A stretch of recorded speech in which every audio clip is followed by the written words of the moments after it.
Good evening. Thank you for joining us for TDOC Talks. My name is Bobby Straughter, Assistant Commissioner of Prison Operations. We have a very exciting update for you tonight. And joining me is Correctional Administrator April Buckner of the West Region. April, how you doing? I'm good. How are you, AC Straughter? Very well. Good. April, last night we had a great opening for the DRC at Jackson. You want to tell us a little bit about that? Wow, it was awesome. It was awesome yesterday. We opened up our first day reporting center in West Tennessee in Jackson, Madison County, and we had over 80 guests there.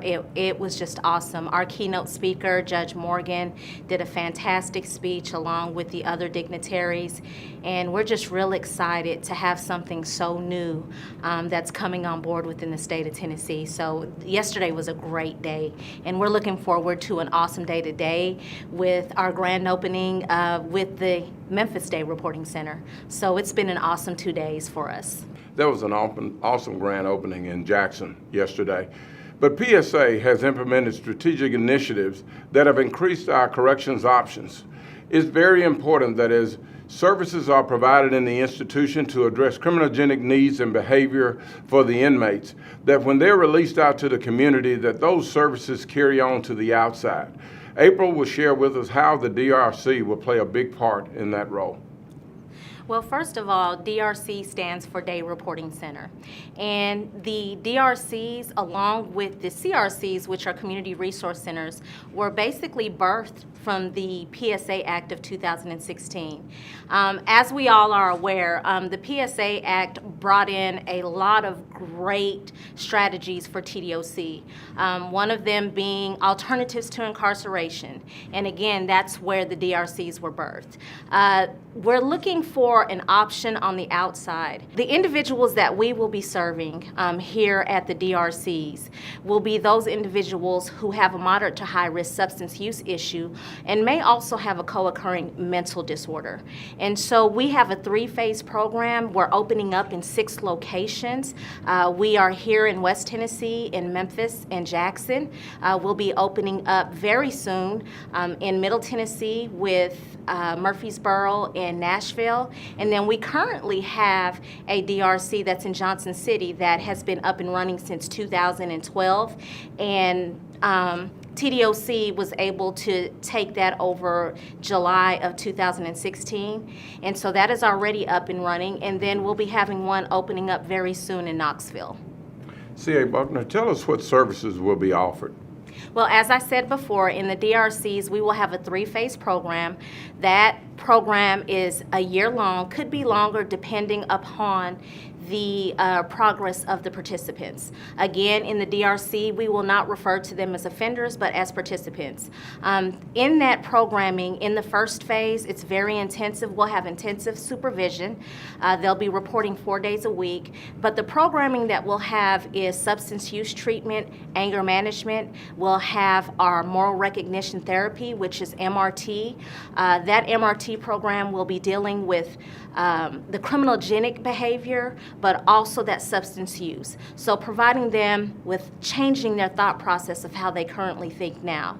But also to the big things of that is we're not just dealing with the participant as one little type, but we're dealing with the person as a whole, meaning we're taking a holistic approach.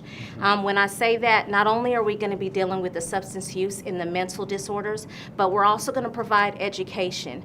We're going to provide employment and housing, anger management, just those programs will have a clinical social worker on board that can do the group therapy. And one of the main focuses that we are going to focus on is our family reunification. That's a very important piece in order for them to be successful out in the community, is to have that family support. That's great. Can anyone use the DRC and CRC? Well, there are some qualifications in the DRC. The Day Reporting Center, again, we're only taking those with a moderate to high risk substance use use issue, and that's where our validated risk and needs assessment comes in, but also a behavioral and clinical assessment that we'll use. They can only be referred from our judges, our criminal court judges. They'll be referred that way and through our graduated sanctions that we'll use. So those will be the only ones that will be able to participate. They must be under community supervision with TDOC.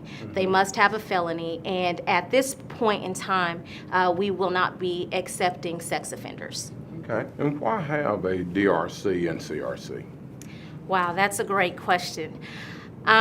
For so long, we have felt like we have thought as a society that locking people up for everything was the answer. But TDOC is now changing the way they do business. And so we're looking for places that are alternatives to incarceration.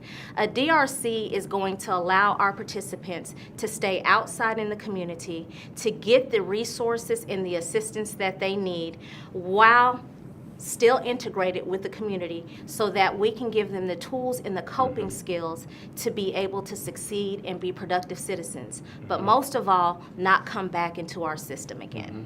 So how does the DRC impact TDOC and the community?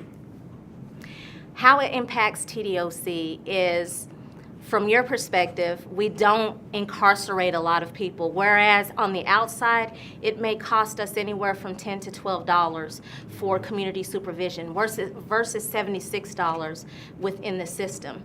But not only that, although we have awesome programs within the facilities, being able to keep people on the outside, being able to enhance public safety, being able to have people out in the community, that's the way TDOC wants to go. So it will impact us financially, it will impact us, but more it'll impact us on being able to have those people on the outside versus the inside.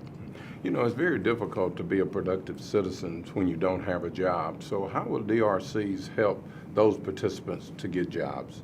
Well, first, one thing that I did not mention, and we also have CRCs as well, and our community resource centers are going to be a one-stop shop that will help anyone who's under community supervision or being released from the prison with any services such as help with government benefits, help with housing, help with jobs. And coming back to the employment, we have a dedicated employment specialist. We've already worked with the community, and many employers are willing to help us get our people hired. And so also with that employment specialist, she'll be facilitating job readiness classes so that they are ready and so that they can get out there. And so they know how to look for a job, not only to obtain that job, but also to maintain it. So we do have resources for that as well. Okay. Well, the one magic question that everybody is waiting to hear about both the DRCs, both in Jackson and here in Shelby County, when will you first start receiving your first participants? Well, we're already getting participants from our judges, and we're in the process of doing the initial assessments to make sure that they fit into our program. But we are going to start our programming on August 1st, both in Jackson and Memphis. Awesome, awesome. Thank you so much for being here with us and giving us that great update about the DRCs. We are so excited and waiting for everything to get started. And thank you tonight for sharing your time with us. And we look forward to talking with you next month on TDOC Talks. Thank you. Be safe.